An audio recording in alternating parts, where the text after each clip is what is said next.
board meeting of the Park Ridge Park District Board of Park Commissioners. Today is Thursday, May 20th, and it is 7:30 p.m. Please call the roll.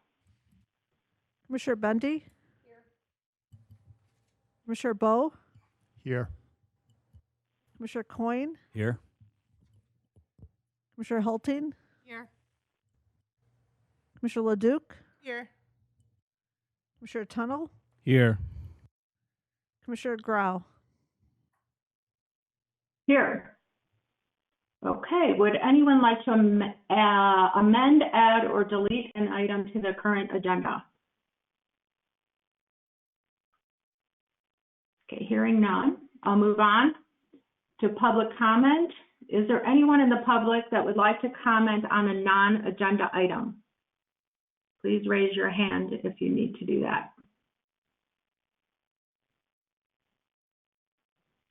I do not see any hands raised. All right, thank you. We'll move on to approval of the minutes. I move to approve the regular board meeting minutes of Thursday, April 15th, 2021, and the regular and annual board meeting minutes of Thursday, May 6th, 2021. Second. Do I have a second? Second. Oh, it's on here. Is there any discussion?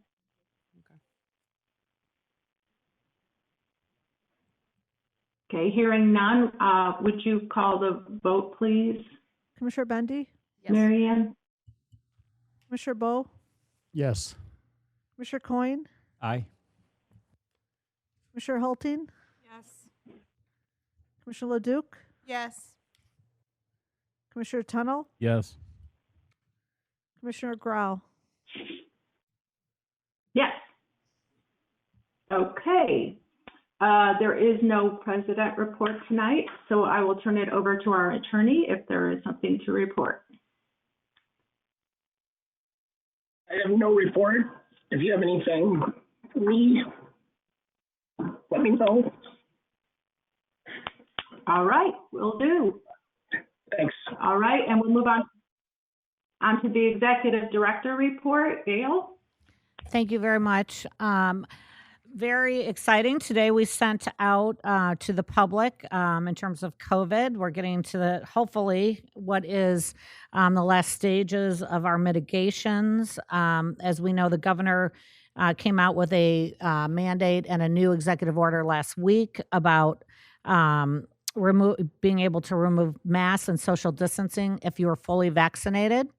And so we followed his order, and also the CDC and our mayor came out on Monday, late Monday, with that same information. So we followed that and applied it to all of our facilities. As we've talked about several times before, there's several other regulatory agencies that we have to abide by based on all of the different businesses we run. Not businesses, but part of our governmental body.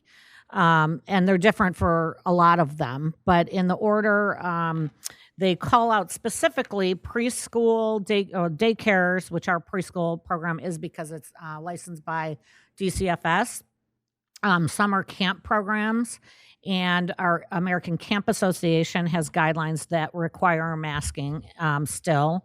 Wildwood Nature Center, we had a long discussion. We had a very long discussion to come up with 2 pages of this. As you can imagine, there were several drafts and several meetings about this. But so the Nature Center, due to the animal room being so small and concern over the social distancing in that room, we kept the order on for masks, and it's a lot of kids in there as well that are under the age of people that have been able to be vaccinated.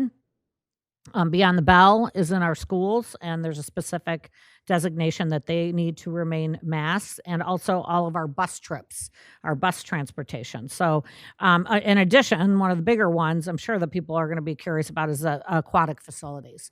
So IDPH has not come out with any updates since this new executive order has been issued.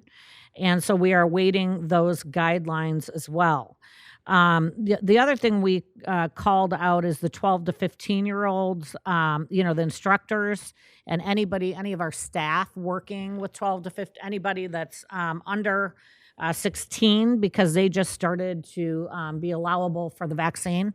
So we fully intend to change that once we get, more data on, the percentages of people that are 12 to 15 that have been vaccinated. So this will be an evolving document. What else did I want to say? Staffing, in terms of staff, we do not think that the staff has to be vaccinated. So all of our facilities, except for Wildwood and the preschool wing of Main Park, and like I said, the schools will remain. Those will all remain vaccinated. Everything not else will not have to be, unless you're not fully vaccinated, which is a lot of the kids. So this is mainly the adults that cannot wear their masks. Probably about 10 minutes before we came into this meeting, we got notification that the Illinois Department of DECIO, Illinois Department of Economic and Commerce Opportunity, came out with further guidelines, and we have not had a chance to review those. So we will send updates as we stated in this announcement. As we get them, we'll send out information to the public on updates. So any questions at this point on these? Any feedback? I just wanted to make a point that when reading it, the wordsmithing that must have gone into putting together that little announcement must have been incredible, because it was so concise and accurate. So thank you for that. I appreciate the care that went into it as well. I was and I didn't think about this until now, like the mom and me, like the parent and child classes. So you said that the instructors will need to have masks on, but what about the parents who might accompany the kids, or the parent? And I took tons of those parent and child classes. Those are my jam. So I believe those will be vaccinated. The masks. Sorry, April. Can you clarify that? Yes, that's correct. Yeah, They're all in the same room with the participants who are unable to get vaccinated. They should wear masks. But we won't know if mom or dad is vaccinated, right? So We're not going to know anybody that's I just right. didn't know if Yeah. it was a class where there were kids under 16. That's awesome that it's the rule that the instructor be masked, Mhm. but obviously the parents are in the same bucket. We don't know what the status of the other parents is. And you might get some inquiries from parents Right. who are concerned about it. So Is April, so the mom and me classes, we're leaving it up to the parents that have been fully vaccinated or not vaccinated, or they're all masking in that scenario. It was my understanding that they were all masking in that scenario. Yeah, so that's what I think. Yeah. thanks. We're still working through some of this, but yeah. Some The thing I was thinking of is the rentals. We talked a lot about that. We're like, well, the rentals, sometimes there's always a birthday party. There's mixed, younger and older. But if you're renting the facility yourself, we feel like that's the responsibility of the parent and the friends. If they want to mask, that's their responsibility. That's where we're standing on it now. But again, like I said, that's evolving, and that could change. you might get calls from people. Exactly. Yeah. So we'll shift it like we always do, Okay. with the guidelines. Joan? Yeah, what are you asking the new hires? Are you asking about vaccinations? Are you encouraging them? What are you doing? We cannot ask the question. Okay. It's a person's individual choice if they want to get vaccinated. Okay, So, there's but we are, there was something in the order that if employees wanted to not mask, there's a form. We're not going to take the cards and file them, but there's a form. Actually, our attorney, Ansel Glank, gave us a form for all their clients. They're having a simple form. I attest that I'm vaccinated, and that's going in their file. So we'll know about employees. And so if there's somebody that for some reason can't or chooses not to get vaccinated and they're not masking up, then that's a disciplinary situation, just like anything else. Like it's a PPE, so we require the, certain equipment for certain staff. So this will be just like that. That's to be treated just like that. Is that right, Scott? That's what, as he drinks a sip of coffee. Yes, that's correct.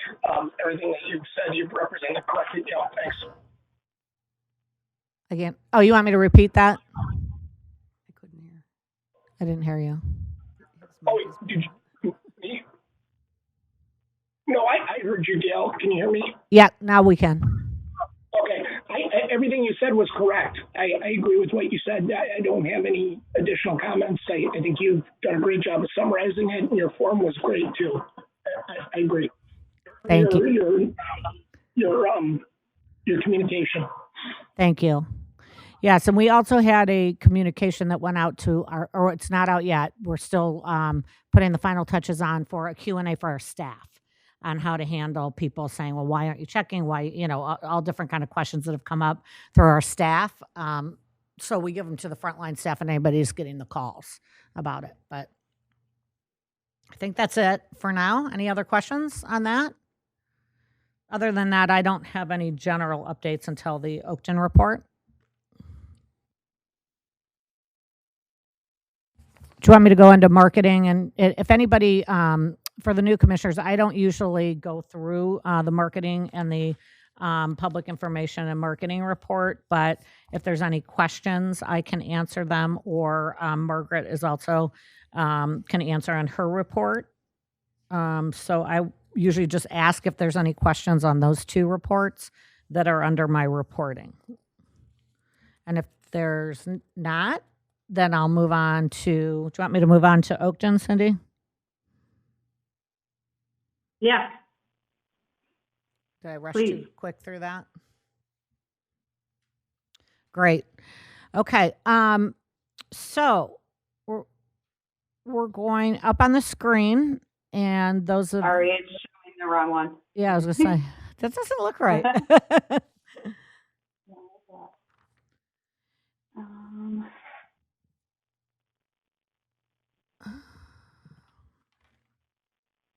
So while Margaret's getting that loaded, this was not in your packets, and what we plan to do is send it out to you. We'll send it out tomorrow. The reason I did not, well, first of all, we were making tweaks on it up until about an hour ago, and it was too much information for me to just put out there without explaining it. And so I felt it was best to present it, then send it to you, because I'm not asking you to vote on anything tonight. So if I was asking you to vote on something tonight, it would be expected. It would be in the packet, or we wouldn't be voting on it. And something this big, I would be giving it, to you in advance. Okay. So the Ogden Park and Facility Master Plan, everybody is aware that we started this process. And my goal tonight is to review where we left off last spring when the staff recommended and then the board voted to suspend the project due to the pandemic. As we move through these slides, there is some new information that some of you haven't seen that are updates that we have received since we've all looked at the the information from last spring. So please just stop me at the slide, raise your hand, or Cindy, just let me know if you have questions, just so we can have a conversation. And that's what it's meant to be, because I want to make sure everybody has all the information they need. And then write down questions. If we can't answer them tonight, we'll get answers, so we're prepared for the June meeting. Okay, so. Yeah. And Gail, I can't see everybody, so you just run with this. Great, I will. And then if you have something, you'll speak up or raise your hand. Okay, so here we have what I believe everybody is oriented with is the master plan that the board had voted on to test and bring out to the public. And we call it C1. So if you hear me referring to C1, that's because we had A, B, C, D, E, F, 1, 2, 3, all different kind of plans. So we ended up here. And this plan, I'll briefly just talk about quickly the features because we've all seen it, but it's a renovation of the existing ice, the addition of a studio rink, and that's the building that you see in the front. Indoor turf is a very back, larger square. Redo the lobby, ADA restrooms, and a multi-purpose space. The dog park, batting cages, and city salt dome could not be accommodated with this plan, so that would have to be, those would all have to either be relocated or removed. Okay. So this slide shows a lot, but if you really want to just glance at it, and the main point here, and I'm going to go back after I state this, is that all the check marks are all of the steps that we have been through of this process. So just to remind the board that we engaged a firm called Beyond Your Base, and this is the process that we agreed to with this firm. But even before this, so to go to the what are the highest priority and needs, that was our first thing to figure out. So even before what you're seeing here, there were staff input meetings that started in July of 2017. And there was a couple of those. There were stakeholder meetings. There was a board input meeting in 2017. There was community public meetings in November 2017. And this is where we start getting into the community input. So we've checked off a lot of boxes. The board approved where I said C1, the concept plan, on April 18th, 2019. We did a lengthy process, a pro forma process, in terms of figuring out each one of, we had narrowed it down. I don't even remember how many plans by then, but several plans, and maybe it was about 3, that we figured out the financials operationally and how for the future that was going to work and how we could make it work where we, didn't lose money, broke even, or made some money as a business model plan. So that was where we landed with the features and the C1 plan. We looked at what we could afford, our bonding capacity, and then we got the citizen task force together, and they vetted the master plan. And then they also recommended this current plan that we're looking at to be tested in the community and vetted and tested. And so then the board saw that task force recommendation in February of 2020 and approved that we move forward with the next step. So the big, red COVID-19 suspends outreach process, which was really, we were on, I'll talk a little bit about how far we were into that in the next slide, but so we, that's where we stopped. So the only 2 things left, I say only because there's quite a few tasks within these 2 items. The Citizen Task Force will make a recommendation to the park board after all of the community outreach and testing, and then the board votes on the next steps. So we go to the next slide. Just as a reminder, we had a very dynamic and diverse group of 33 community volunteers that vetted the master plan. Documents, including several versions, as I said. These volunteers weren't just supporters of the ice rink and the athletics. They were from all walks of the community and all age and interest areas. One woman even said to me, I don't really know why I'm on this committee. I said, well, that's exactly why you're on, because you don't, you're not a specific user of this facility. So it was a great group. They had 2 meetings. I told the consultant, I said, I don't know how you're ever going to get these, this group to vote on one of these options. And, Melissa and Joan were part of that group, and it did happen. And we had a vote at the second meeting and to go out and, test this plan in the community. So, and we even got 2 commissioners out of that. I'm sure that's why, right? Yes, you're so inspired. So anyway, here's what happened with the community outreach process. The direct mail letter and insert is completed and sent. The newsletter was completed. Website it's completed. Here's the community group presentations. We had 30 scheduled and we had attended 7. And I must say they were going very well, either positive or not a lot of remarks. So, I know sometimes people don't want to say what they're thinking, but, we were at some of the key meetings of the affiliates and the schools. And so at least we didn't get, run out the door, or, it was going pretty positively. We scheduled 5 facility tours and 2 open houses, and those were all canceled, so we would need to resume those. Right before the newsletter went out March 2020, and before the shutdown, the survey was set to go out, and we stopped it in the process. That was one of the things we talked about in our basement bunker meeting about COVID. So we stopped that right before it went out. We just didn't think it was the time to be asking people these questions. And we didn't think we would get a true sense of, the overriding, just the feel and the sense because of the pandemic that nobody knew what was happening at that point. Okay. Any questions so far? So the next slide shows you, as I said, you only saw 2 little bubbles, but these are all the things, and they, of course, require a lot of different items within these. There's 16 tasks that are shown to happen if we were to move forward, and some of these, the last couple go into if the board votes to put it on as a ballot question. So Margaret and I met with Paul Hanley, and he's the owner of Beyond Your Base, and he is the one leading us through this process. And so he sent this to us.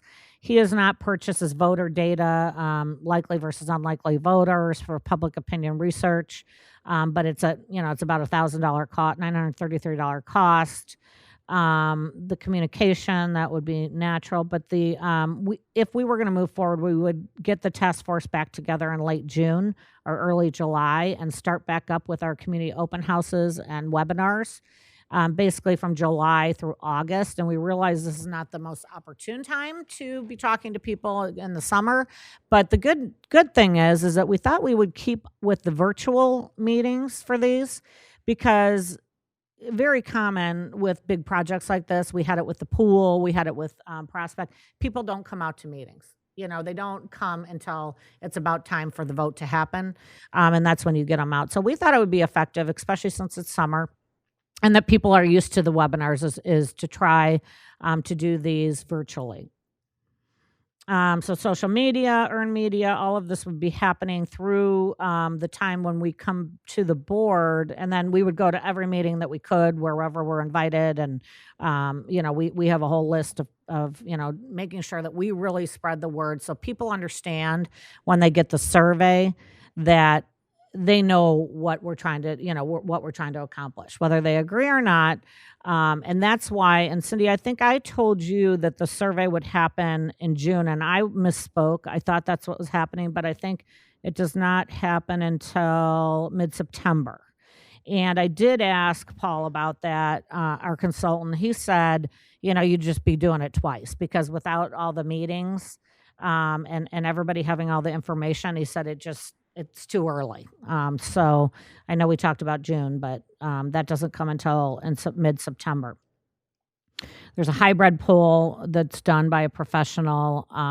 So then we come back with all of this data and new information to the task force in October. And then the task force presents to the board in November with what they would recommend after seeing all this data. And then the board has a big decision to decide if we want to pursue a referendum or not, and that would happen in December. And then after that, the December for March, this is where, if it's approved by the board and the attorney, then it's kind of a new group that goes out, because this is when it stops legally that the district employees can go out and speak. We can go out and give facts, and we can also give information and data, but we can't go out and say, you should really vote for this. That's illegal, right? So we've been through this before, so that's the good news if we get to this stage. And we, what we'll do is, of course, I'll be trained, including the board, if we get to that stage, on what we can and cannot do and say legally. The one negative here, and it could be a big roadblock, but I heard through the grapevine, actually Cindy heard through the grapevine about District 64 potentially going for or talking about funding. And so, of course, this is the next referendum that anybody can go for is March of 22. So I did reach out, and the superintendent said they have, half of their board is new, but yes, they are going to start discussing full day kindergarten and the funding options. And it could be that would be, something that they would be considering. So it's very loose right now, but that is something that could be happening, as well as a school going for funding. And then the next election option after that, of course, is not until November of 2022. Any questions? Keep going. Okay. Trees. Actually, Yes, go back. so if like the earliest we ended up going to referendum would be November 2022, at that point would that be when the new board? It would be March 2021. So it'd be next March is our first opportunity. I was just thinking, I was trying to think for a second when the next iteration of the board would be coming in, and Not till 2023. So, yes, so they're both within your decision-making powers at this point. I was So, just curious if that was going to Right. if we ended up having to delay though due to the D64, if that would then throw another monkey wrench in. right. And I'm not saying that they are at all. He didn't even say that he just talked about funding. So he didn't really say the referendum word, so I don't want to put words in his mouth, but Should it come to that, and but I'll get into why I think we should still move forward further on, down into the slides. Okay. Can I make one comment? Of course. You mentioned that there's three things that aren't necessarily accounted for: the salt dome, the dog park, and the batting cages. Is there conversation about, and maybe this would be better directed to the two commissioners who were on the group, did it come up in terms of trying to address the replacement of that, or were they aware that those three items would also be? I feel like the dog park came Mhm. up, but not extensively, though, as an aside, I have had a lot of people ask me about a dog. I know. That's How what. everybody bought COVID dogs. Right.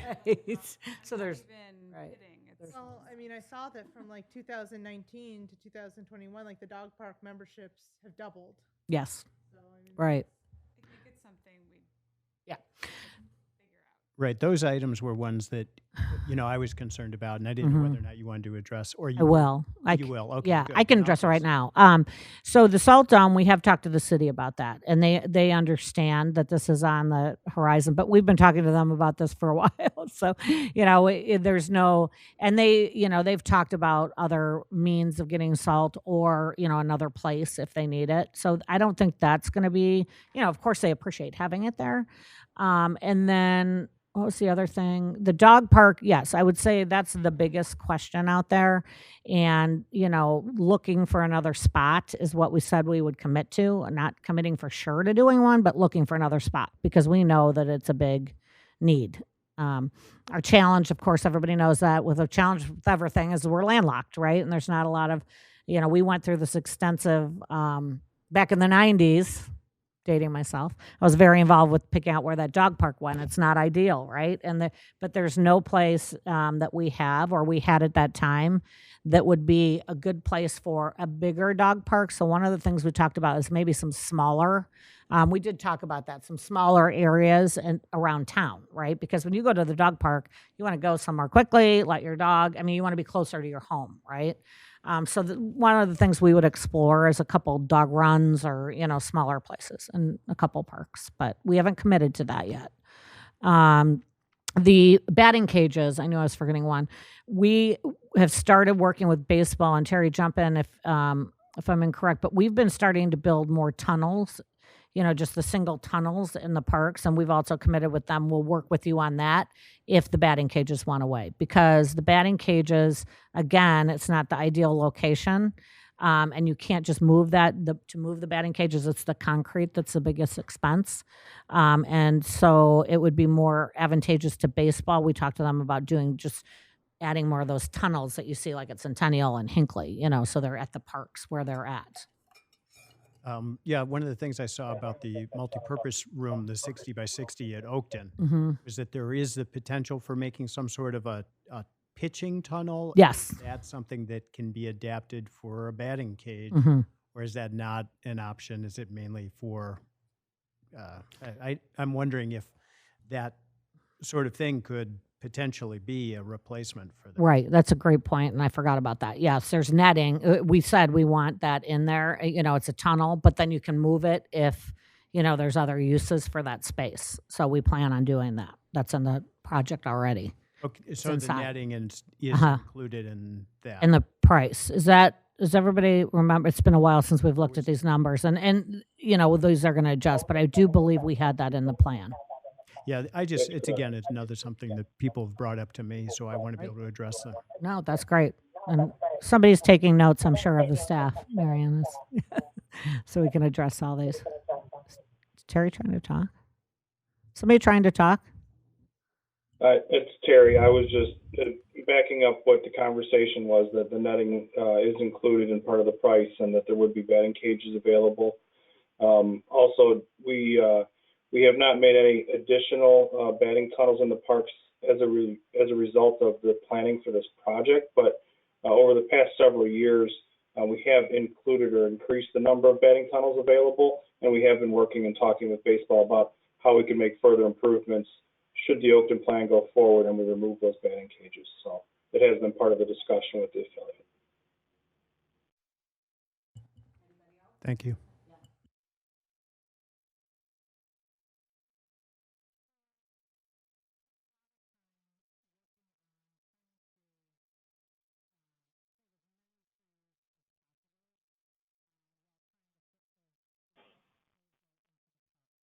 Gail, you're muted for us. We can't hear you virtually. Sorry.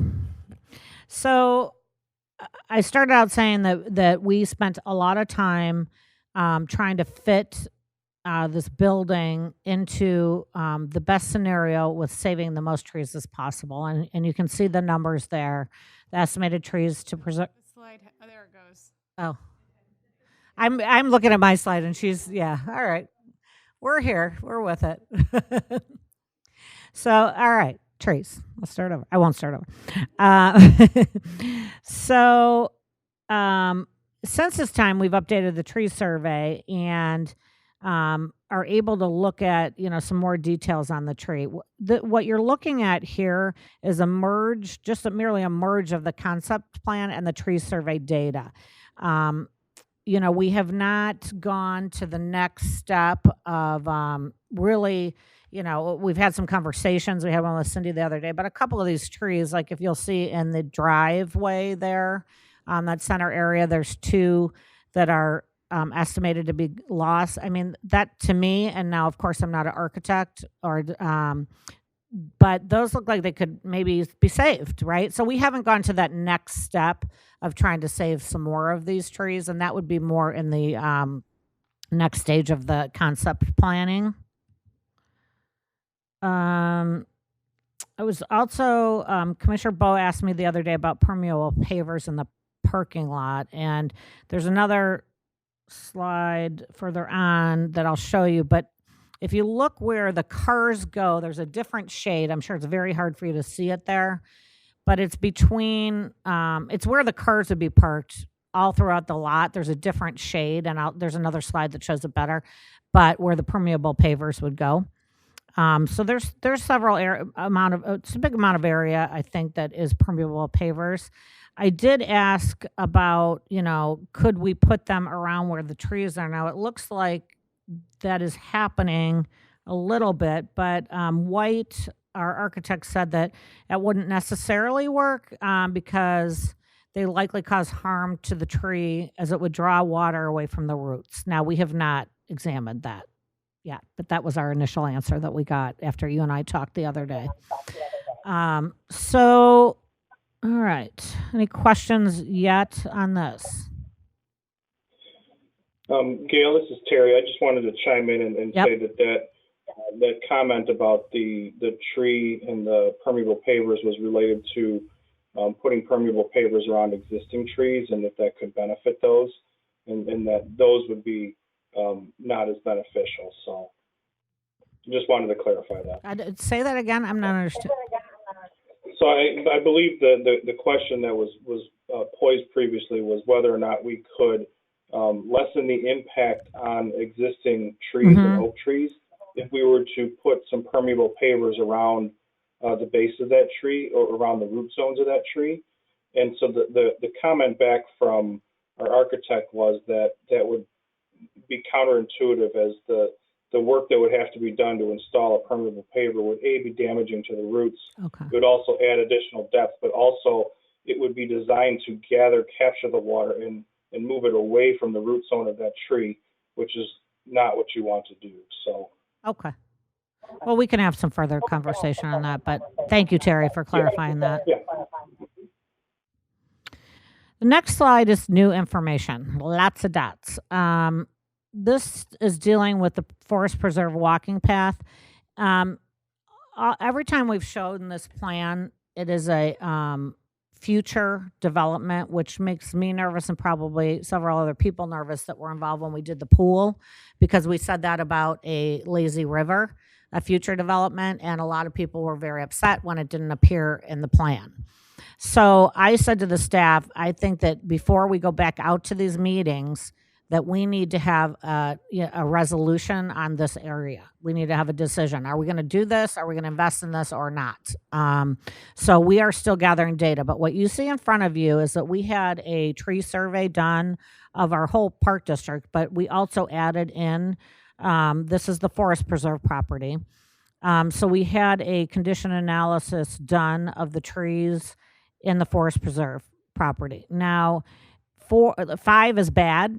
So that's red, and 4 is yellow, and you'll see this better when I send you the presentation. Well, I guess you can kind of see it, but there is a lot of, which we knew, there's a lot of buckthorn and bad trees back there. There's not a lot of good species from my, from the study and my discussions with staff and from being out there. So, the question becomes, it's a great addition to add this path. The path would be 1/3 of a mile. The path that I'll show you in the next slide that we'd have anyway, and we'd be adding to the property, would be 1/2 of a mile. So for 1/3 of a mile, we'd be spending, a substantial amount of money. And I still think it's great. And I think it would be, to connect the pathway, but at what cost? And we've had an opportunity to get some estimates. We would have to pay, these are the numbers up there, we'd have to pay the Forest Preserve $100,000 for tree removal, just a cost based on their fee to them because we're removing the trees. That's not for removing actual removal of the trees. That's the next $35,000 to remove the trees along that pathway. And by the way, the tree surveyor put this path in with the amount of least, I don't say least resistance, but the amount of least damage to the good trees. And that's how it's meandering through that parcel. About a $150,000 estimate. Go ahead. Does somebody have a question, Cindy? The 100,000 on top, the 100,000 on top, is that for permission to remove trees, or what is that exactly?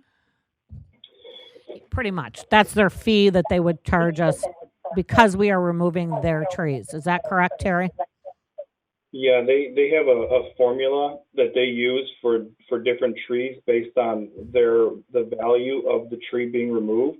And so as we go through and remove trees, they have a value assigned based on the diameter of the tree, the condition, et cetera. And so it costs less, but they still charge you for the removal of buckthorn, and then more so if it's other trees. So this is just a kind of a cost value analysis that the park or the Forest Reserve requires. So if I could clarify then, you'll spend $35,000 to actually remove the trees, and in order to remove those trees along that path line, you have to pay the Forest Preserve District $100,000. Yes, that is correct. Correct. Thank you. Sure. So then the 150,000 is an estimate for materials and installation. This is true estimate by square footage. Again, this is just a quick estimation done by our planner of a third of a mile pathway. That includes excavation costs. And then as you see, that does not include design, engineering, permits, or any stormwater management requirements. The big chunk of 600,000 below is an estimate to replace the netting on the west and north end of the driving range. And of course, the reason to do this is we'd have to have higher, well, there's the netting and the poles are in bad shape. And we've known this. And when we replaced the east side, it was so costly. We said, well, we can wait on that other side. The priority was the east side because of the location in comparison to the parking lot and to patrons. So we knew this was going to have to be done, and it still does need to be done, regardless if we go for, this project at the Forest Preserve property or not. Eventually, we will have to replace that netting, but it would be accelerated if we were going to put this project on the referendum. So, we talked about this a lot with staff. I'm like, well, that's 600,000. That's really not a cost of the project. It's not. Because we'll have to do it at some point, but it is something that it would create the need if we were to go into this property, because the balls do fly over the current netting, and it would be a safety concern. I think that, the other thing is we dig more into this. There's many other costs associated with the trail not included, and we haven't vetted them all. One of the things that Jennifer Meunier, our planner, brought up is that the Forest Preserve of Cook County had stated earlier that the agreement is contingent on providing a connection to the Des Plaines River Trail, which we've always talked about and wanted to do, but I think we started talking about, well, that could be a phase 2, right? So we don't know how, strict they would be about that, or in terms of moving forward with phase 1 of this and just putting this, to connect to our other pathway in the park. So we have not, we just reached back out to them since the pandemic, and they are meeting in June. We have these questions out to them. The other question I brought up when we were talking about this is we better find out that, they're not going to expect us to, and nobody's indicated that yet, but we wouldn't have to take care of all the rest of the trees on this property. Of course, if something was impeding the pathway or use of the pathway, a tree fell over the pathway, we would have to remove it. That would be understandable. But would we have to take care of the rest of this? That would certainly. And I know and the other thing we haven't vetted out is the volunteers. And I've talked to several people about the volunteer groups that they have within Forest Preserve of Cook County that do great work with clearing out these type of areas. So, but this is something that we really need to think about. With this information we know, and if we find anything out further from the forest, from Cook County, because, it's going to add substantial cost, whether we add the 600 in or not, that's going to be a discussion for a future meeting. The other thing we can think about is an alternative to this, I just want the board to think about, is if we were to not do this because we thought, well, that's a lot of money to put on somebody else's property, would we consider a future open space fund for opportunities that may come up, in Park Ridge? Because that's always one of our issues, and put that in the referendum cost. So that is an option. Glenview did that when they went to referendum. I think they had a parcel in mind, but I think that is something that we could think about doing. So just another thing to consider if we don't, want to go this route. But this is, I'm just bringing you new data, new dollar amounts. I would like to, along with the discussion, if the board says yes, we feel like we should go ahead and, finish the process and see what the community thinks. I think that we need to have this discussion again in June and decide, is this something we want to put in this project or not? Because I feel like it would only be fair when we go back out talking to people to have that answer. Any questions with all that information I just threw out? Yes, Joan? Yeah, Gail, there is a path that you have in this brochure you had maybe a year ago. Yes. That was inside our property. Yes. So what do you Great segue, Joan. know. So the next slide, Margaret. Can I ask a question? Oh, yep, sorry. Before you go into that. Yes. So I just wanted to clarify, you said that if we decided to do this, the Forest Preserve, Cook County Forest Preserve District would want us to connect to the river trail? And where would they want to do that?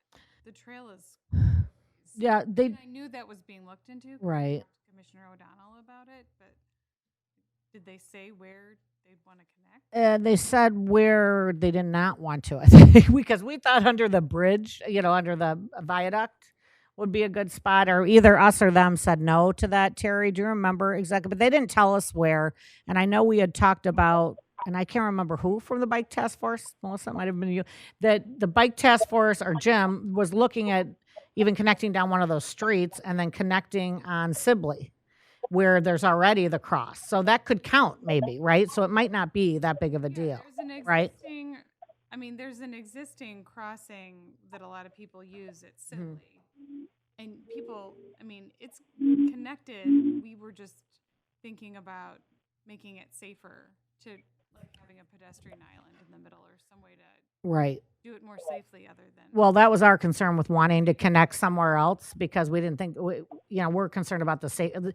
We heard a lot about the safety about that, connection there. But one of the things we talked about is just doing a bike lane down one of those, or down, I can't remember the name of the street that goes right into Oakton.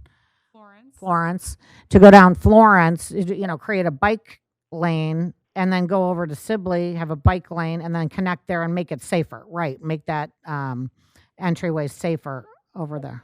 I believe it's in Riverside is an IDOT road, I think. Yeah, so that could be a potential. We're not sure. We got temporary, am I echoing? Oh, somebody's mic. I think you guys have to turn off your mic when you're talking. Cindy, are you saying something? Sorry. I think you and I both had it. I should have turned mine off too. But so we didn't get that far, but they gave us a provisional approval for doing this project. There was a lot of caveats that we had to come back. We had to get the tree survey done, and so we're working through those. But this is the point we're at right now. So they're having a committee. They told us they're having a committee meeting, and that the committee that discusses properties like this, because they get several requests.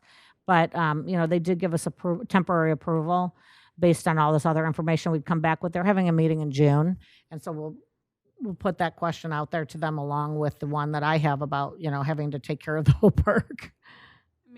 To me, clearing out that's almost a habitat restoration project in that woods, because the trees back there are not good. Yeah. So I would think there'd be funding for habitat restoration.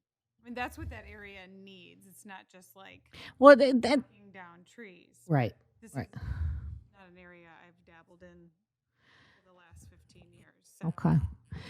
There's trail grants as well, right? There's trail grants. Mm-hmm. Yes. And so there are trail grants from IDNR, I think. Yeah. Or IDOT.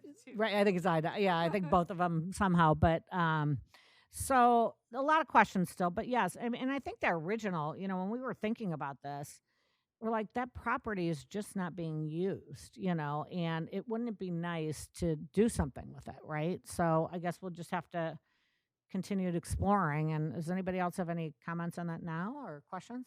I do. Okay. Just to piggyback off of Commissioner Halting's comments, can we talk to the Forest Preserve about saying, like, instead of charging us $100,000 fee, that we agree that we'll pull out these crappy trees and we'll replace them with actual good trees along the pathway? So we would actually be doing the habitat restoration, because we'd be planting oak trees and other hardwood trees along the pathway and start to rebuild a more indigenous type forest there, in exchange for their fee, which I'm not even sure, I don't know why their fee is there, but whatever. Right. But my thought is that, like, if you're going to be talking to them, and I know that they have their rules, so I know that's not going to be easy, but we'd be improving that area if we did more than just took down the bad trees, if we were able to replace them with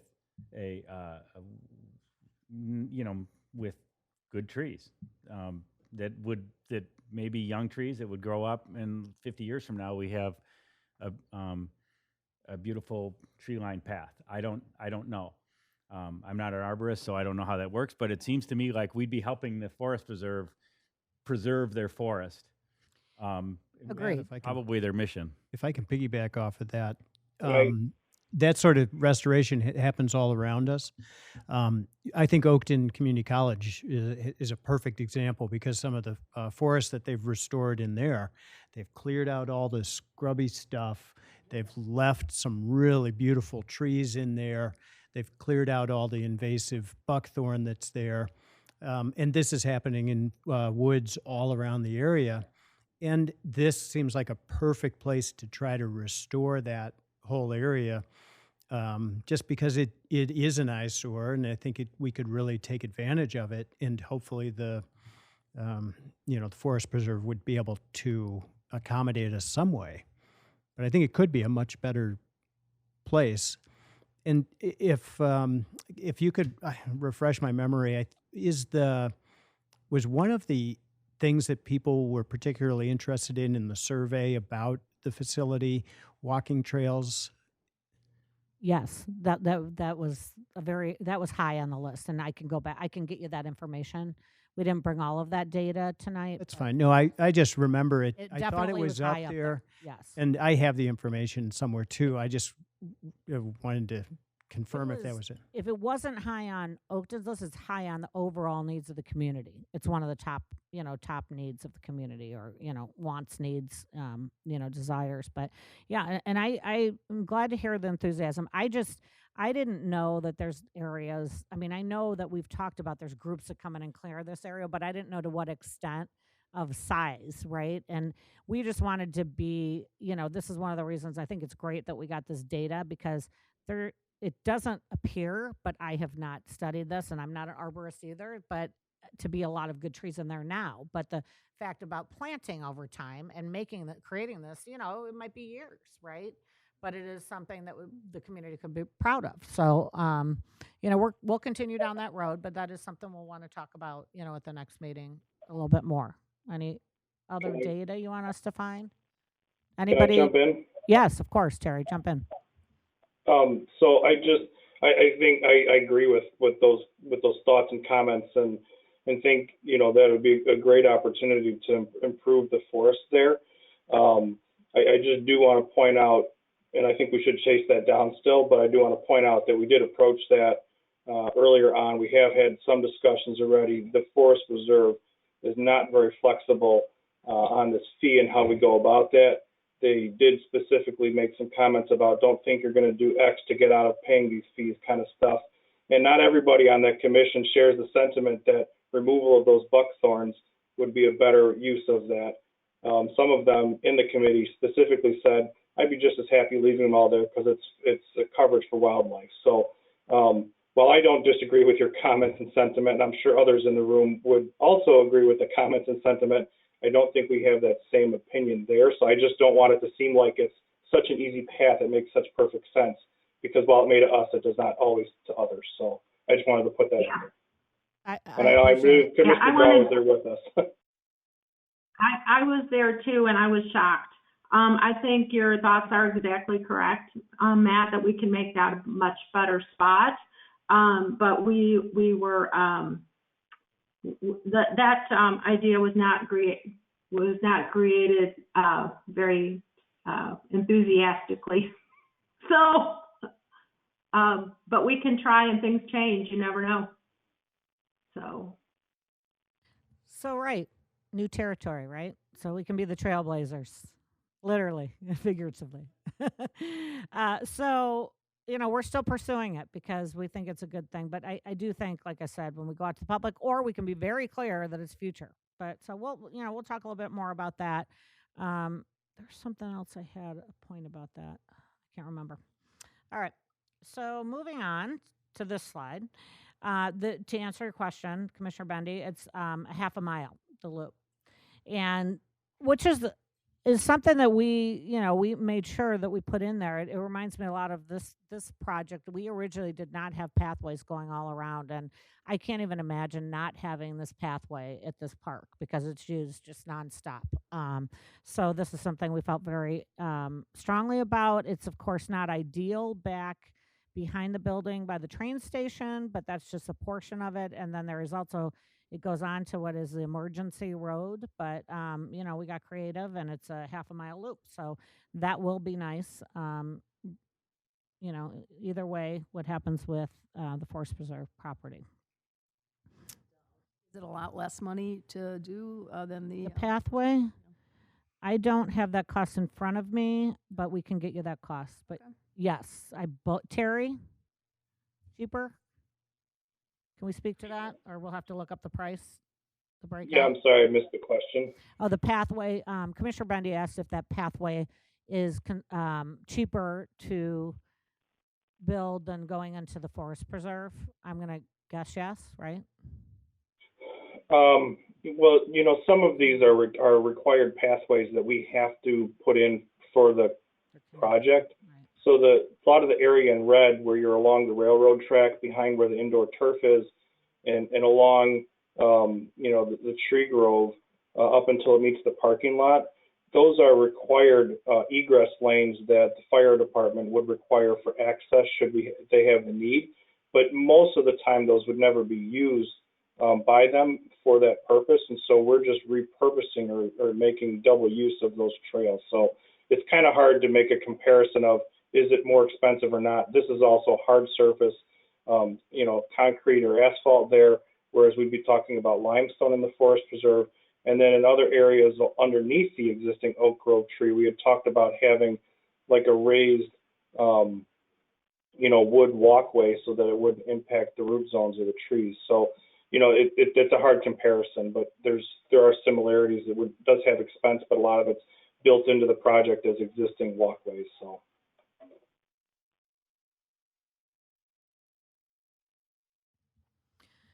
So the next slide. So here's some things we wanted to discuss that they're good and bad. But the impacts from delay and COVID, the project estimated cost when we talked to the architects has increased the estimate to $31.5 million. And that's because it's a 2-year delay. Costs are 4 to 5% each year for a total of 10 to 12% overall increase. The planned amount, $3.5 million, is identified to fund replacements at Oakton. So we have $3.5 million right now in our budget of that cost. The good news is our referendum bonding capacity increased from $30 million to $34.7 million. And this is all subject to fluctuations in the EAV, which Sandra and I are meeting with our financial firm in June. So we should maybe have some more estimates by then. So the estimated referendum amount, as I said, 3.5 is currently in the budget, increased from 25 to 28 million. And again, that does not include the Forest Preserve pathway costs. Any questions on all those numbers? Okay, the next slide. I'm going to have our Superintendent of Finance, Sandra DeAngelis, talk you through this example referendum bond taxpayer impact that was updated. So we presented this in our task force meeting. So we've updated this for the 28 million in bonds instead of 25 million. We kept the same structure, assuming that this would be repaid over 25 years. And we looked at the updated average property value, which increased, the updated estimated equalization factor, which has not come out yet, We do not know the overall tax rate for 2020, so we'll use the 2019 tax rate. But based on all of those assumptions, and with the current interest rates, and which have 0.5% added to it, because those rates have dropped so much from when we did the analysis previously, and some of these other factors, that the estimated monthly additional taxes for referendum debt service has actually dropped by $1, compared to what we had presented to the task force. So, a lot of these numbers could still change before we were to issue a referendum bond, should we move forward with that in 2022. But based on today's numbers, that is the update. I'd be happy to answer any questions about that. You can look at this more. Like I said, we'll send you the presentation tomorrow. Thank you, Sandra. So the reasons to move ahead with this plan are all listed. These are the main key reasons, and they have really not changed since last year. But one of the things is that we fit this all together, like I said, and all of these came out of it. And there's a lot of benefits to this plan, and it's not just the ice arena, but it supports a lot in our community needs assessment. Current potential programming participation support this need for this facility. The pro forma option shows good positive net revenue, covering the capital asset replacement costs and the net revenue over time. The tree preservation and maintaining the main tree grove, maintaining the driving range, and then again, the plan has been vetted. So we go on to the next slide and talk about what if, right? What if we don't, what's our other options if we don't move forward? So we either fund the $3.5 million that we currently have in the budget of the replacement, a purely replacement. That maintains status quo and does not meet our current or future program needs. So you see the items: the mechanical system, the ice rink flooring, bleachers, the rink safety nets, and the parking lot resurfacing. There's some, chance, and probably a good one if we go this route, that there'll be additional costs for ADA thing that might trigger ADA issues. We're not sure about that yet. Another option is postpone or cut other projects to fund the next option, which I'll show on the next slide, but to fund what we had submitted for the park grant, which was $5.5 million cost at the time. Of course, that'll go up as well, but we would have to look at cutting some of our other plans for playgrounds and Hinckley, and the other items are just the ones that we came up with as a staff, that were the bigger items that we have coming up.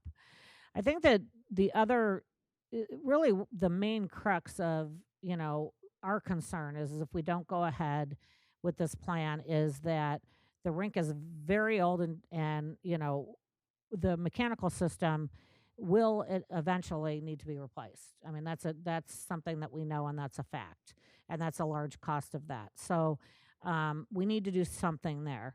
Our concern is the status quo is not going to create the revenue, we don't believe, over time to sustain that rink, because the rinks around us, Glenview just built, they've got 2.5 sheets now, a beautiful new facility. Mount Prospect built something, and we are not able to serve the needs of our current customers, and we're definitely not able to grow. So the studio rink becomes very important to that formula, in bringing back our house leagues and being able to do a lot of different things that will create the revenue to make this plan work. So that's just something to consider as we talk about not moving forward with trying to go for the referendum. Any questions? So the next slide shows the alternate Oakton plan. It's very hard for you to see this, but it's basically the same framework of the building, and it adds an elevator, moves all of the team rooms, the coaches' rooms, so any public spaces except for the multipurpose, moves them all downstairs. And the office, there's a much smaller office to be able to fit in the team rooms. And then it's redoing the mechanicals right in the same space that was there. And then upstairs would be offices and the multipurpose room, and adding one smaller multipurpose room. So that's the alternate plan. And again, we don't have to go into detail with that now unless anybody wants to, but we will be sending you this information.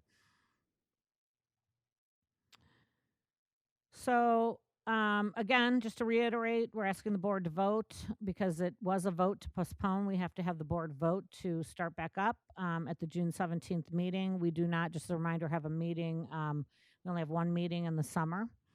So we're recommending that we continue the process.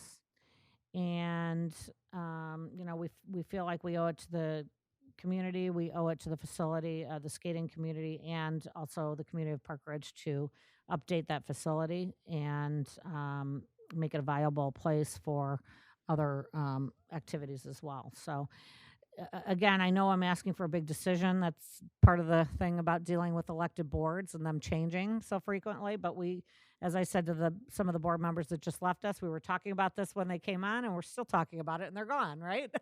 So I know it's a big decision, but please, that's all we have. I'm open for any questions, or the staff is as well. Or if we wrote down the questions that you have, and we'll get back to everybody collectively on answers on those. And if you think of anything, we want you to have as much information as possible before you're asked to make that decision in June. So any questions right now? I have a quick question that really is, I don't want to dive into the details of Plan C1, but I can't recall.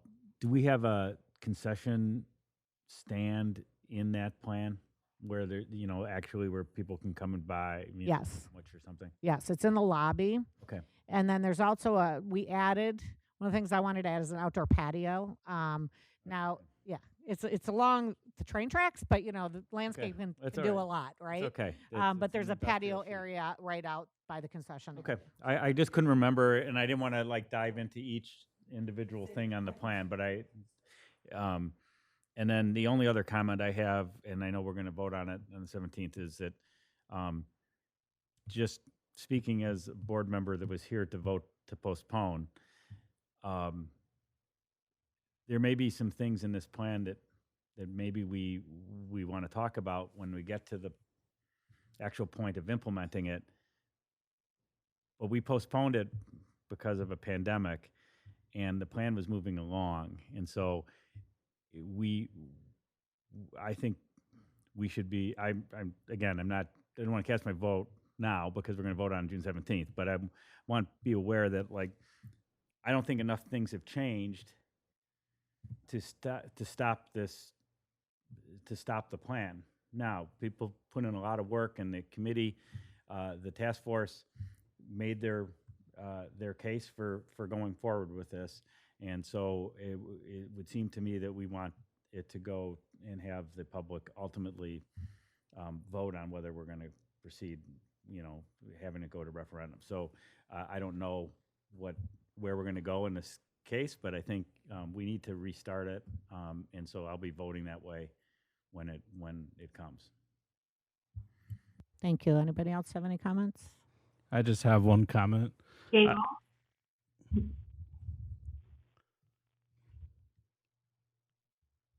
Go ahead. I'm sorry. I would just like Commissioner Coyne said, this has been a long process. I know I was part of it for 2 years, and there's many years that went into this, but I was very excited by the Citizens Task Force and the input that they had. I would just ask if we move forward as a board and vote in June for this, to reiterate I would just be interested what the forest preserve property, what the Citizens Task Force might recommend on that, because I think it's a very intriguing part. I think Commissioner Bowe, Commissioner Holting, they both brought up some interesting points about it that I think it would bring a lot of value to the district. So I'd be interested in that. That's a great point, Commissioner Tunnel, because if we go forward, we'll be regrouping with that committee, and I'm assuming, and we let them all know, by the way, we'd be talking about this evening. I don't know if any of them are on, but we'll be going through this and then any other new information we have and updating them, and we'll, definitely get that opinion at that point. Thank you.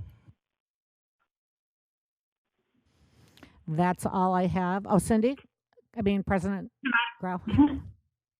A couple things. One is, just to clarify, we have one meeting a month in the summer. I think you said one meeting in the summer. So new commissioners, you don't get the rest of the summer off. So then if you can back up or forward, I don't know if you're on the first slide or the last slide, to what the exact question is that we're talking about at the next meeting. Is it to go ahead with the next two steps? Oh, you want to see the timeline, right? It is to... Yeah, what is the question that you have for us? These so are we're voting on... You're voting on moving forward with all the steps up until the board will vote. There's always... So let me look at the number. I'm asking you to agree to continue up until December, and we would come back and ask the board if they want to pursue a referendum. So you're not being asked to go to referendum right now. That's a good point, if that's what your meeting was. You're being asked to continue the process of figuring out if we want to put a question on the ballot in March or in November. Okay. And is there a number that we're voting on? Is it, we're spending $10,000 to go forward, or what is the point of the vote other than to unfreeze this? What are we authorizing? Money? There is time, some money, and yes, there's financial, but it's all budgeted, and we had, that is within our budget of already planning on doing this. I believe we've worked through a lot of it, and I can bring you that number, and I can send that to you before the June meeting, the dollar amount that this would cost to finish. But we also are in a contract, so that's something we'd have to discuss with Beyond Your Base. So I'll bring that information to the board. So we're unfreezing is what we're doing. We're not really authorizing new expenses. We're authorizing expenses that were budgeted already. We're just unfreezing the process. Correct, and that's a good point, because usually I come to you over $25,000. It's not, but this is more about the fact that the board voted on the project, so you have to vote to unfreeze it. Basically, is what you said.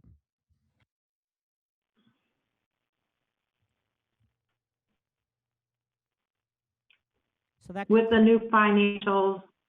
Yeah, with new financials and any modifications, maybe with the path or whatever. Right. Yes. All of the things that we. So do you? Okay. Sorry. Go ahead. So do you foresee we'll have a more firm idea of what the Forest Preserve Property or Open Space Fund, would that be more firm by our next meeting then? I really am not sure. They're having a meeting. We've posed these questions, our questions to them, and we'll also, ask them about Commissioner Coyne's thought process on, doing some of the work and replacing trees versus some of the fee. But we will try to get those questions answered. But as you know, we don't have complete control of when they're going to answer all those. But we'll go and try to get those answers. But we do have a lot of the costs. Maybe, I think that those are the best estimates without hiring more people to get the actual estimates for the pathway. So I would say those estimates are, what we're comfortable bringing you at this point, because we don't want to go spend more money on getting costs. And then the open space fund is really just a decision. I'll just have to reconfirm with the attorneys that we're allowed to do that. But we would just have to come up with the amount which fits within our referendum bonding limit that the board's comfortable with.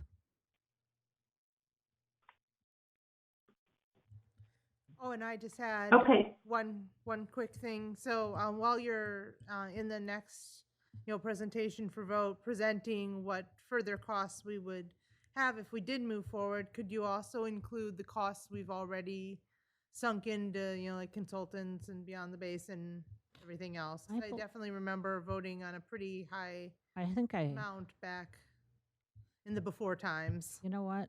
Hold on.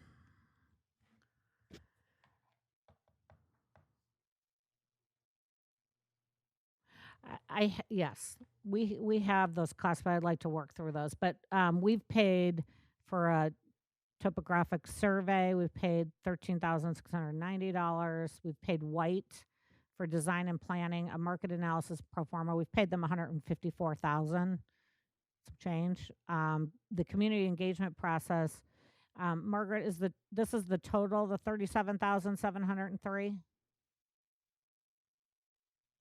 I'm sorry, I can't look at it right now because I'm sharing my screen. Oh, that's okay. The number. I broke it down then. So did I give a total and then I broke it down? You gave what the a components were? 37,703 beyond your base, then mailings and postage was 15,000.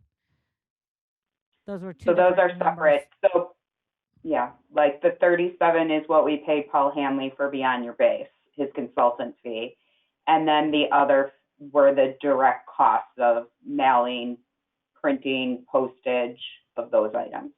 And then the tree survey was about $6,000. So yeah, we're in this for about $227,000, and I can send you that information when I send tomorrow. Thank you. Sure.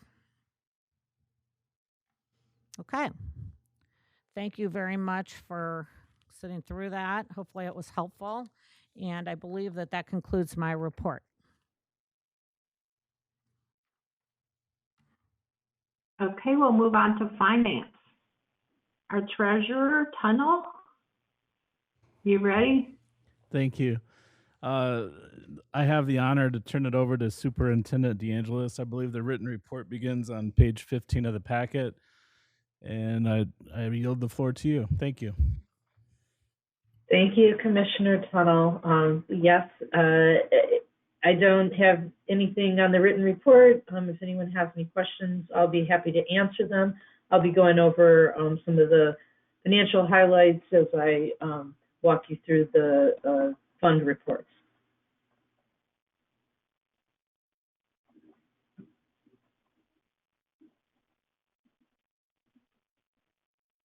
Okay, if no one has any questions on the written report, I will move on to the treasurer's report. Page 18 shows our cash and investment position at the end of March. And as we'll see in the projection graph, this is now lower than the budget projections by only $55,000 as the property tax receipts have nearly caught up to our budgeted amounts through April, and operations have begun to resume. So that's looking a lot better than where it was last month.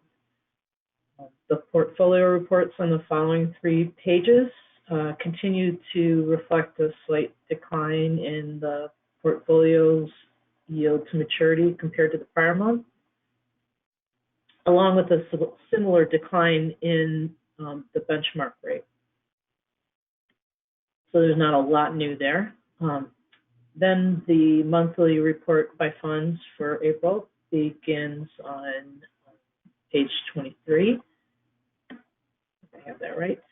The total net surplus across all funds is better than budget by about $153,000 and lower than the prior year by about $1.5 million. So the variance versus budget is largely driven by slower capital spending than budgeted, which we'll see when we look at the individual funds.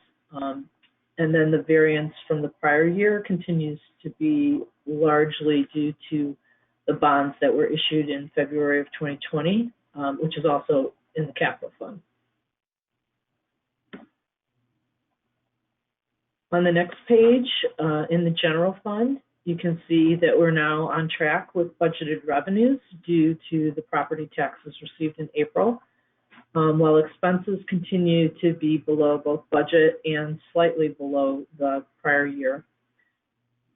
As I mentioned in the last meeting, the variance in revenues compared to the prior year is due to shifting property taxes to the recreation fund per the budget. Just as a reminder, in order to rebalance the general fund surplus that was generated in 2020, the tax levies were adjusted for that purpose. So the resulting net surplus of $2.1 million is better than budget by about $384,000. Page here, showing me the right numbers. Yep, $384,000 and lower than the prior year.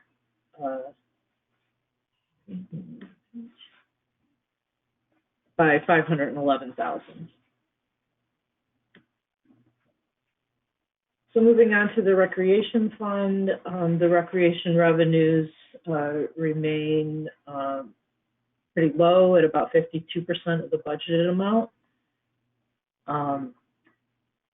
However, it's getting a little bit higher a percentage of budget than what we saw the last month.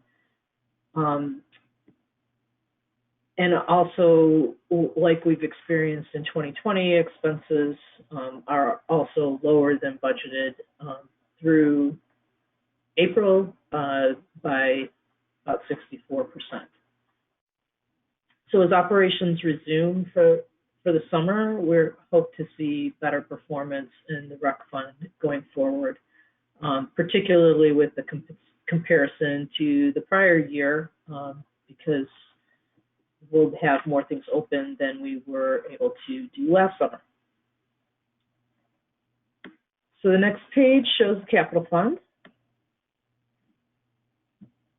And as I mentioned, on the all funds page, you can see the variance in surplus compared to the prior year is mostly due to the bonds that were issued in 2020. So lastly, looking at the operating fund,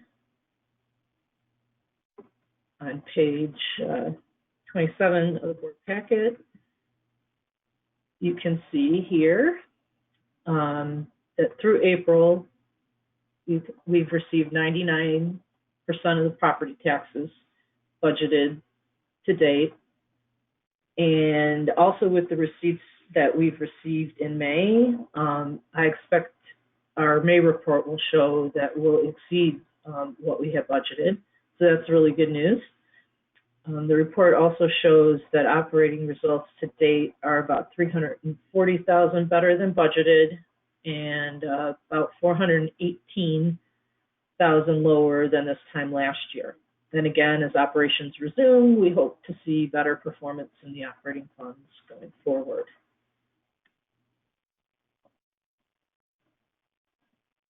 So then we have the fund balance projection report, which shows actual April and projected revenue and expenses according to the 2021 budget. Does anyone have any questions on the monthly report by funds?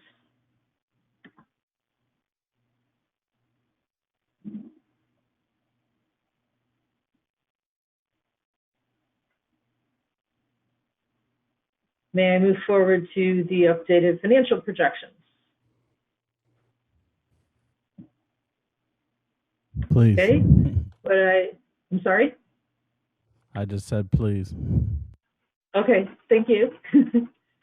So what we have here, what you can see on the graph, when we looked at this last month, our light blue line, which is our actual cash position, was quite a bit below the dashed dark line, and we talked about the kind of variance in timing compared to how we budgeted the tax receipts and not being quite certain how that would shake out, but it turns out we pretty much caught up in April. So that has put our cash projection back on track to match our budget line. And our actual performance in April was a little better than the moderate scenario. So we put our actual results in both the moderate and the stress case, which is why those lines are together. We're still a little bit below where we budgeted our fund balance to be at this point.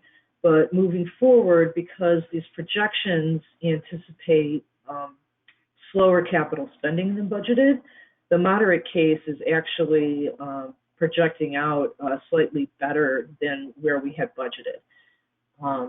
So if capital spending turns out to be higher than what we've got in these projections, you know, that'll adjust as we go forward, and this line will move back down to closer to the on top of the budget, or you know, however our other performance adjusts it.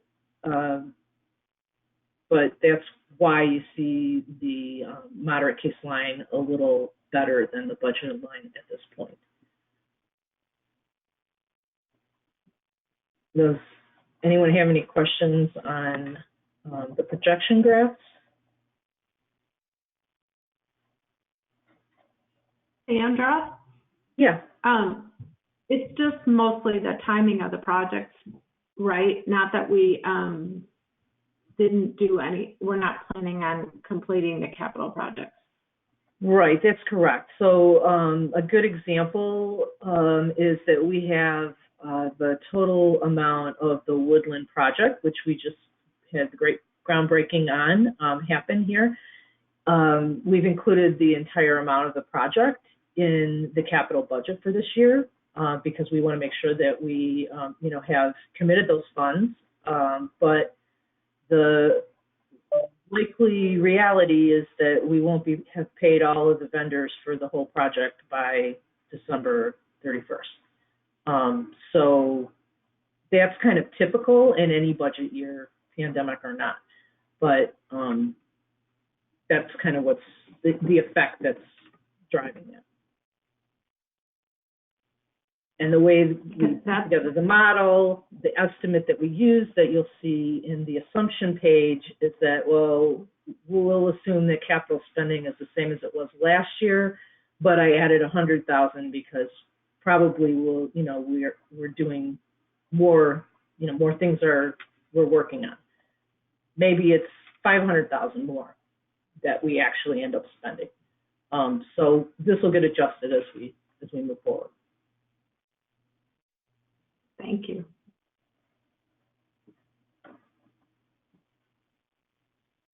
So then the charts that follow are just the detail behind the budget lines on the graph, and happy to answer any other questions on the projections.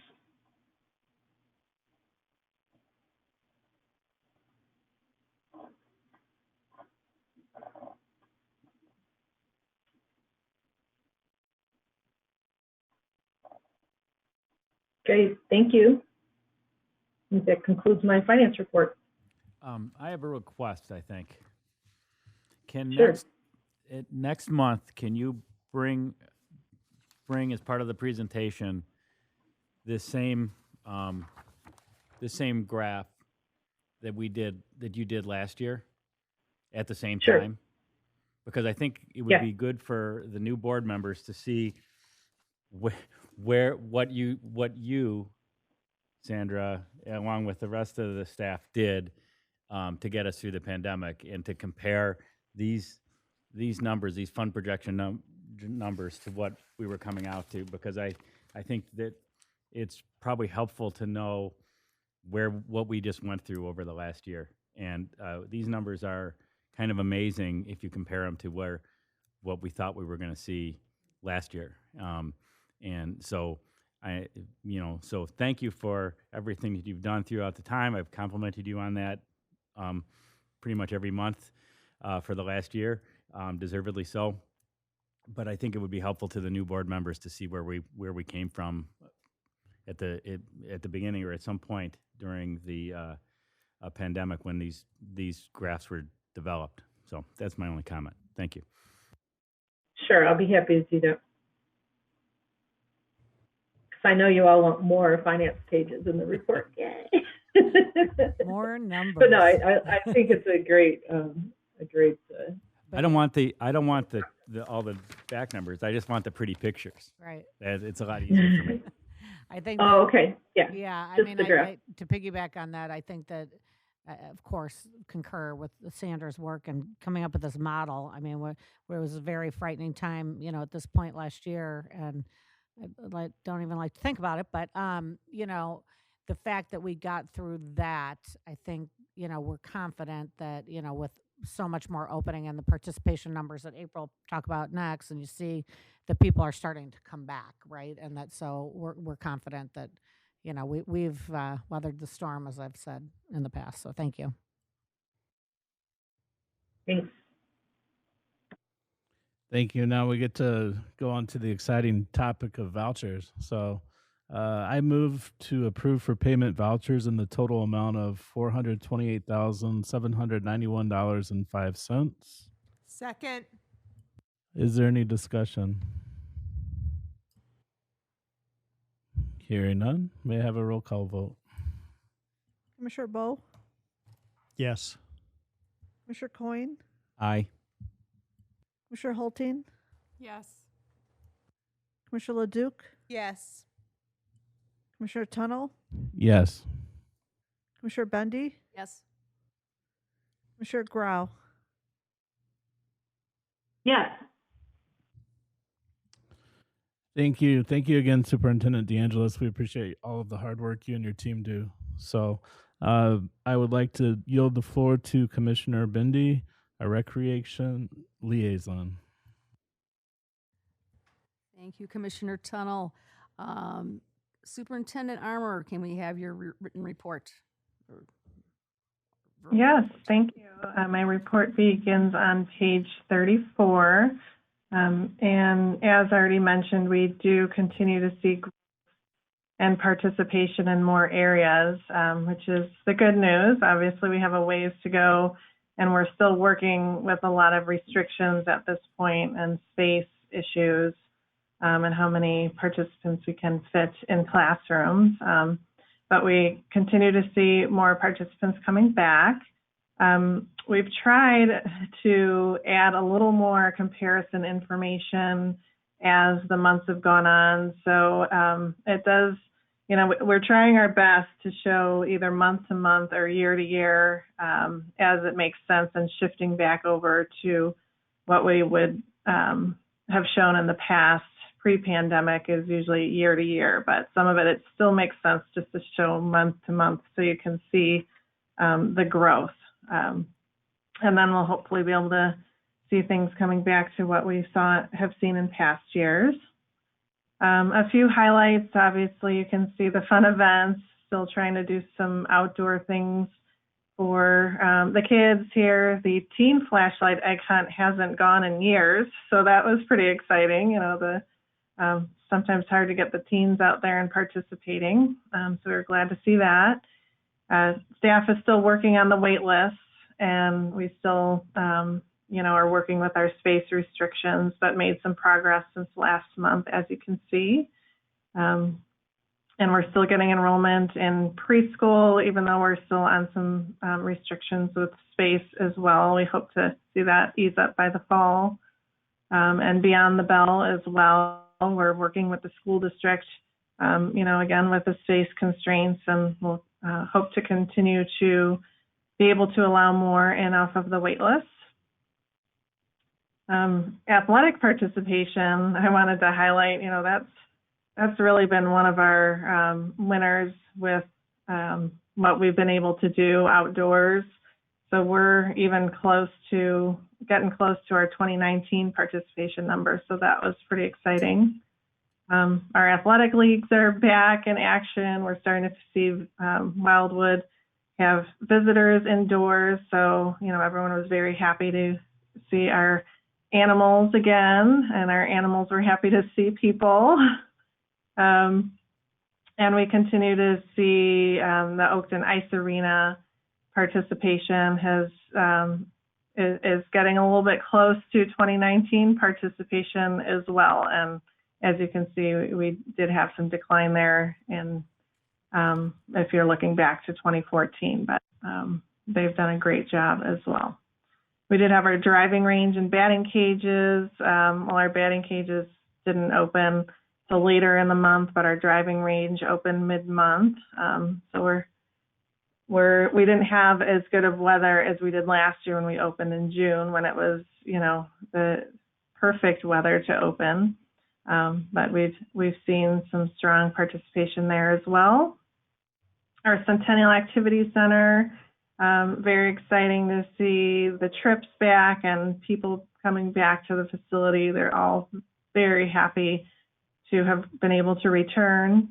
And our fitness center, you know, slowly but surely, again, we've seen some fluctuations, but we do have membership returning and seeing some new members as well. And we're getting ready to open our pools, of course, all of the pools. And I also wanted to mention, I think most of you have heard that Amy Murin, our fitness center manager, is moving on to the Park District of Highland Park. Her last day is tomorrow. And we have promoted Justin Schuring to that position, so that that will be effective beginning next week. So I think that's all I have, and I'd be happy to answer any questions if there are any about the written report.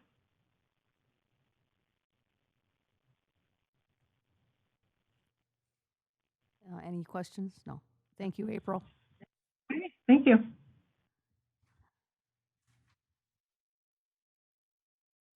Okay, we'll move to buildings and grounds. Commissioner Halting? I'm going to turn it over to Superintendent Wolf. Great. Thank you, Commissioner Halting. My board report does begin on page 43 of the paper packet, or 44 of the PDF. We've obviously been busy with a lot of different projects.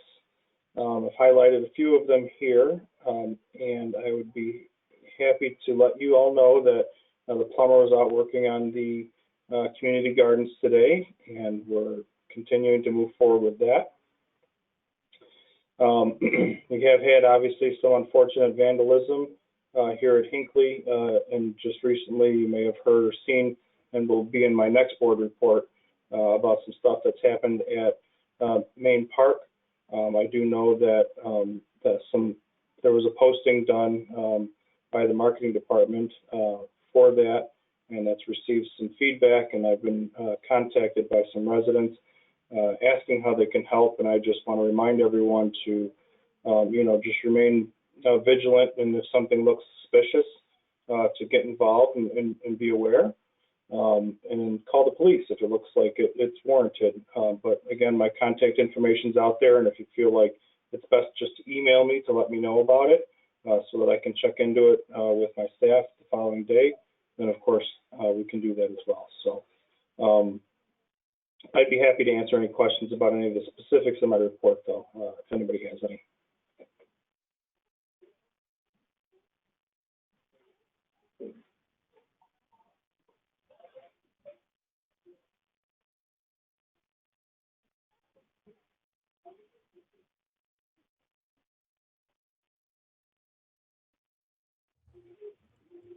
So Terry, a true estimate of the vandalism would include the payment of the labor of the staff to clean up and repair in addition to the $1,000? You're right, a true estimate would be the cost of the labor plus the estimated material cost. Yeah, and obviously various staff in my department make various rates, so I don't attempt to put that in there. But in quite typically, we haven't seen this large of a dollar amount. It does happen on occasion. But yeah, it's unfortunate. Our insurance deductible is $1,000, and so for something like this will be just expenses for the park district, unfortunately.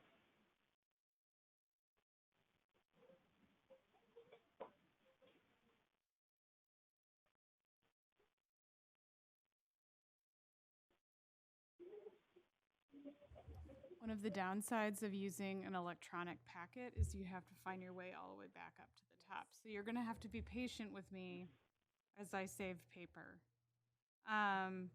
So we have a bid rejection for the asphalt.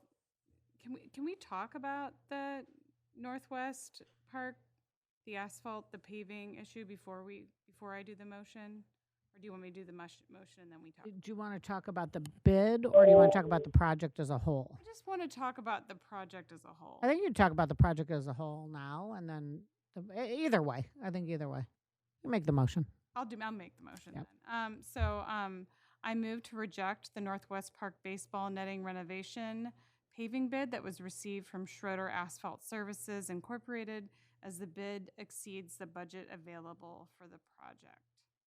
Can I have a second? Second. And then we'll move, are there any questions or discussions?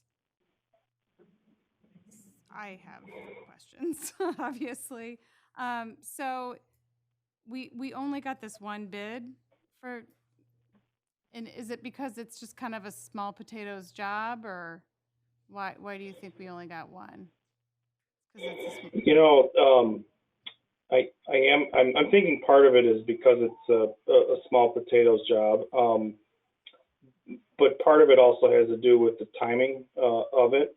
Typically, contractors get their books filled up early in the spring before the construction season starts, and as the year goes on, we've learned that it gets harder and harder to get good bids. We've already bid this project out once as one whole bid, where it included all the paving and fencing and everything, and that also only had one bid that exceeded our budget.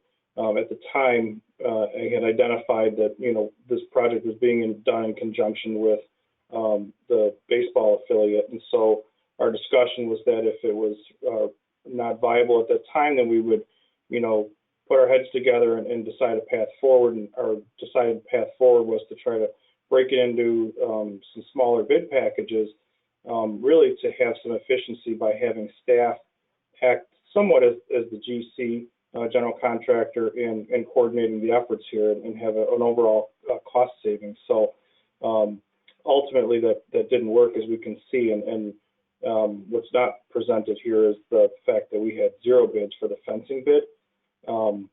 That I think might have something to do with just material industries right now. I tried just a fence rental that I needed for the construction for the community gardens. The rental company wouldn't hold their price on fencing for 3 days because the cost of metal's going so quickly. And I've heard from other architects that they're having a lot of trouble with estimating projects and getting companies to bid on certain portions of their work right now, just because of how quickly material is escalating or moving, both for metal and wood and other goods. So we're certainly in an interesting time right now, and some of the architects I've spoken to are hoping and expecting that things should be leveling out as the year goes on, but time will tell. So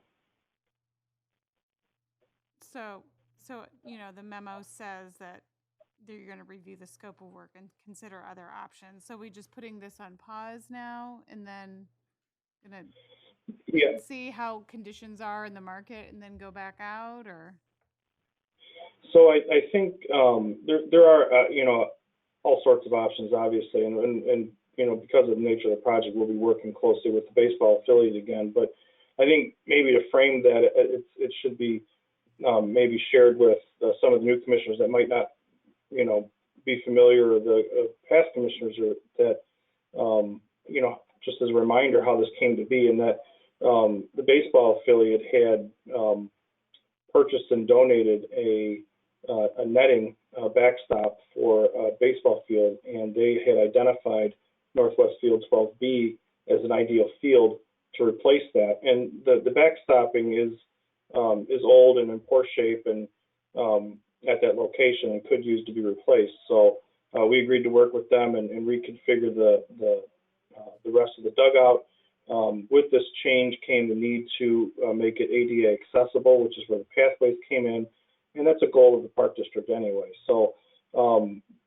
it was just a project that kind of was born out of their this vetting that they had for us to put here, and I think it's an appropriate project. But I think what we have to do is evaluate the area with the baseball affiliate and determine if perhaps it's better to look at the whole complex at once, and maybe a bigger project would make sense, or perhaps there's a different location that would make more sense.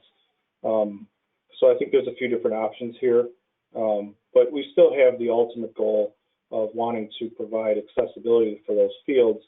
It's hard for us to go forward with just that portion because the location of this field in particular needs to shift several feet over so that any of the work and improvements that are made would stay away from a really, really large oak tree that's out there in between a few ball fields, and we want to do what we can to protect that tree. So unfortunately, we can't really move forward with portions of it without doing the other portions of it. So we're kind of stuck on this project right now. Thank you for the additional details. Does anybody else have any questions? All right, can we have a roll call, please? Commissioner Coyne, Yes. Commissioner Hulting, Yes. Commissioner Leduc, Yes. Commissioner Tunnel, Yes. Commissioner Bendy, Yes. Commissioner Bowe, Yes. Commissioner Grau. Yes.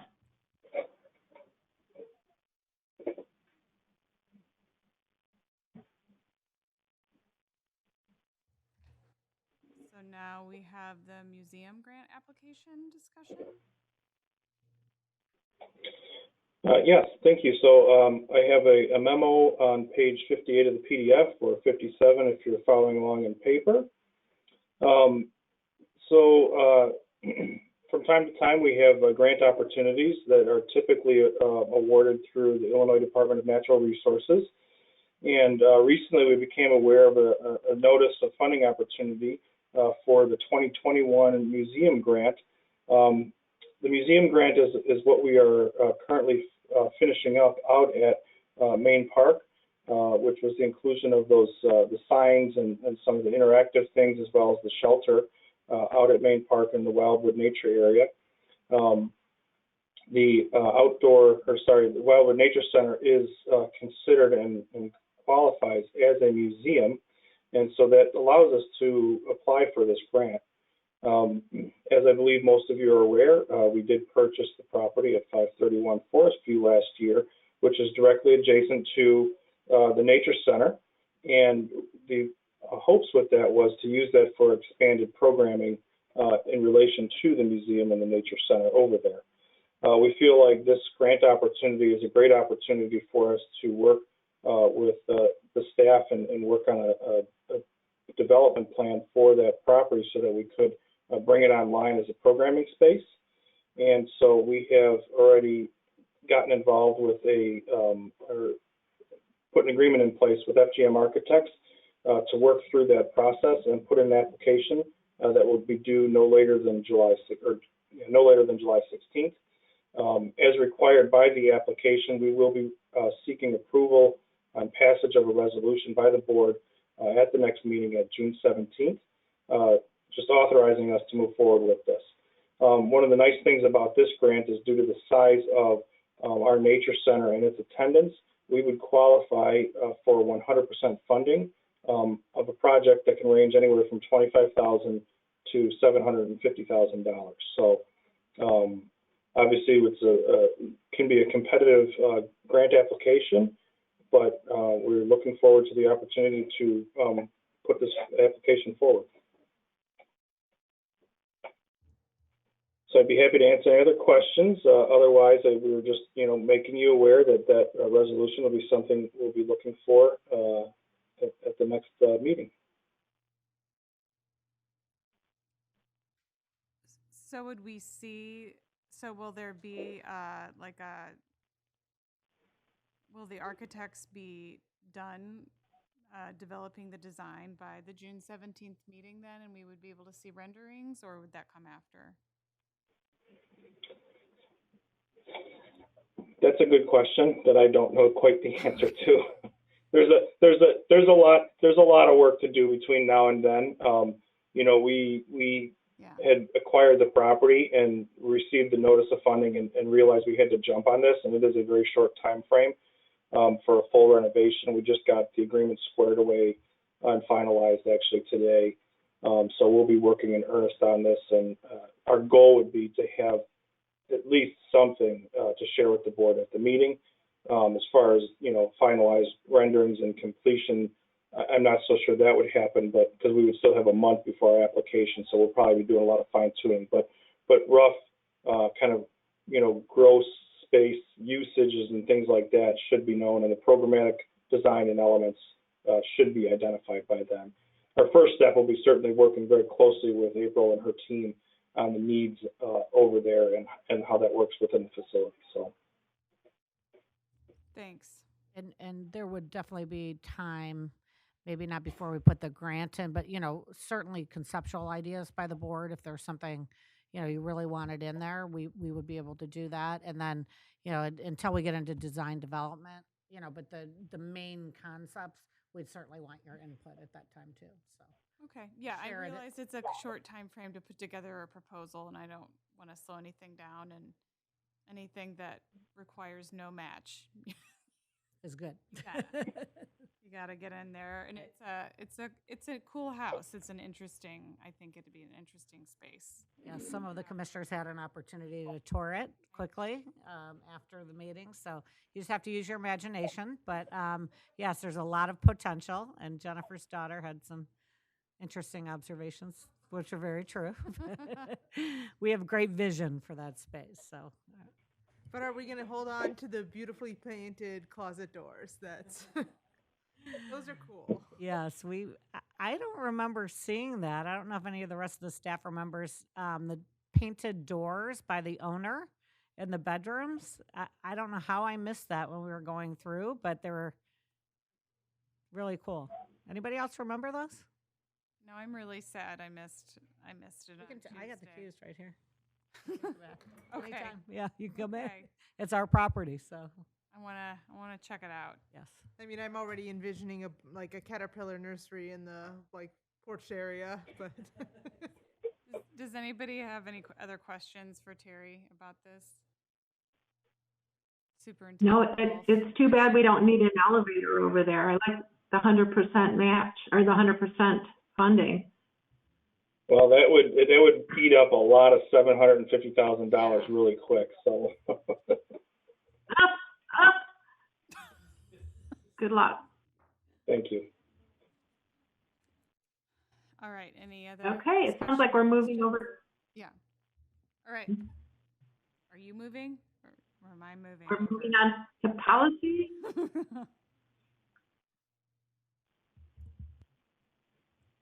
So, Commissioner Leduc. Yes. Nothing new to report at this time, although I did, before the meeting started, reach out to Commissioner Tunnell about us continuing our work with the diversity task force and taking a look at things from continuing to take a look at things from that perspective. So that'll be sort of the next thing to check out. Although then that spiraled into a discussion of, do we have to get reappointed to that? In which case, I guess I get to check the policy out to see if that's a thing. So I'll have more to say in June. I'm glad you want to consider, keep doing that, and I'd be happy to appoint you both again. Thank you. Okay. You're appointed because it just takes the president to appoint. I appointed you both. Very excited here. All right. And Okay. with that, I'll hand it over to Intergovernmental. Commissioner Coyne. And as much as I'd like to pontificate about intergovernmental affairs for the next 20 minutes, I have no report. I do. Uh-oh. I don't have a report, but I have a request I just thought of that I and needing to write that letter to the city manager or just communication about the American Recovery Act funds. So once I do, I'll work with you on, talking to the aldermen about, maybe sharing some of their funding with the park district as they're allowed to do. I'm also going to write to the county and our legislators. So, we'll have some work to do.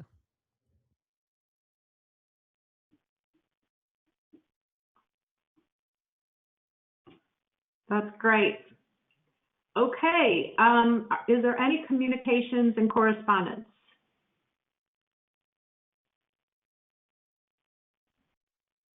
Hearing none. Is there any new business?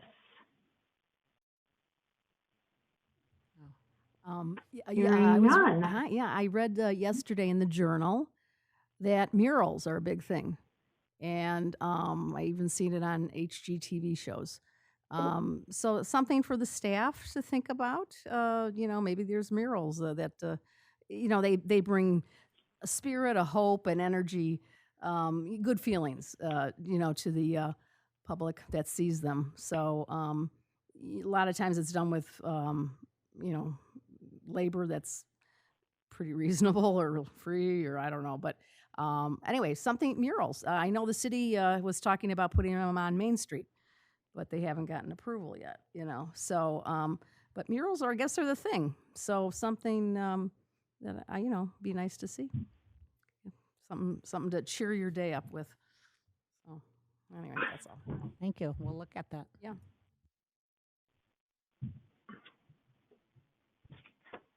Okay. So I move to adjourn the meeting of the Board of Park Commissioners. Can I have a second? Second. Holting. We have a roll call. Commissioner Bendy, Yes. Commissioner Bowe, Yes. Commissioner Coyne, Aye. Commissioner Holting, Yes. Commissioner Leduc, Yes. Commissioner Tunnel, Yes. Commissioner Grau. Excuse me. Yes. See you all next month.